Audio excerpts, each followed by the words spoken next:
Bonjour amis des réseaux, me voici là comme tous les vendredis pour cette Think outside the box.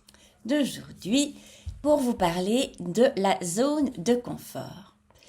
Et non, surprise, je ne vais pas vous demander d'en sortir. Je sais, c'est ce qu'on dit. Il faut sortir de sa zone de confort. Mais sors donc de ta zone de confort. Pourquoi le ferais-je, me dites-vous? J'y suis si bien. C'est exactement pour ça que moi non plus, je n'en sors pas. J'y suis bien, j'y reste.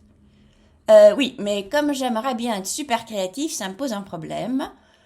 Je ne découvre pas grand-chose, je ne progresse pas et je ne m'amuse pas du tout dans mon petit coin. Ah, j'aime le confort pourtant. Alors comment je fais? Eh bien, je l'élargis, je l'agrandis. Ah, voilà une perspective plus intéressante. Donc, c'était cette petite vidéo juste pour vous proposer de agrandir votre zone de confort. Du coup, vous êtes bien ici et très bientôt, vous serez bien là. Donc, grâce à cette nouvelle perspective, je peux déjà vous donner quelques petits exemples. Premier exemple pour aujourd'hui, le mien est l'escalade. Comme je ne sors pas de ma zone de confort, je ne fais pas d'escalade jusqu'à ce que ma copine m'a dit « Sandrine, je voudrais faire de l'escalade ». Son mari s'est dit « Mais Sandrine, pourquoi pas tu irais toi? T'adores ça ».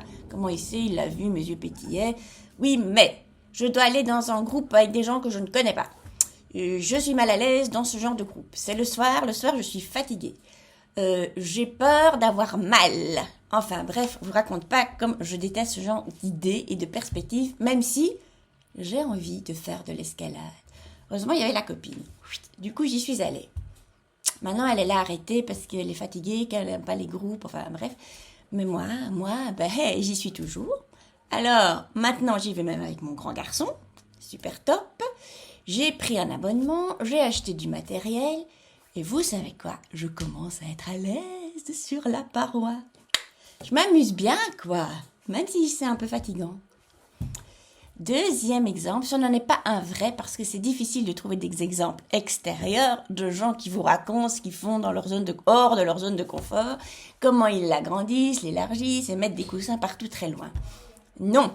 Par contre, ce que je peux vous montrer, c'est que ce petit extrait qui va suivre d'une conférence donnée au Centre Pompidou qui parle des neurosciences et des biais qui s'installent dans le cerveau quand on doit prendre nos décisions. Ce petit extrait parle de la zone de confort et nous permet une approche un peu plus scientifique.